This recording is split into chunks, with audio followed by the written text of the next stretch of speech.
Let's quickly connect your JBL Charge 6 to your any Android devices.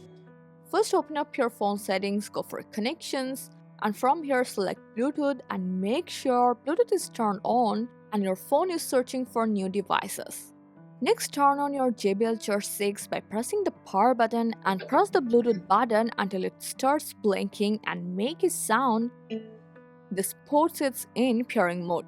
Now you should see your JBL Charge 6 pop up and go for a connect. But if you can't see any pop-up, just scan for available devices from your Bluetooth, and when you see your JBL Charge 6 on the available devices, just go for pair and connect. Now for extra features and better control, download the JBL Portable App from the Play Store, and once your JBL Charge 6 is connected, the app will automatically detect it. And from there, you can enjoy advanced settings and the best sound experience. I hope this guide helped. Thanks for watching.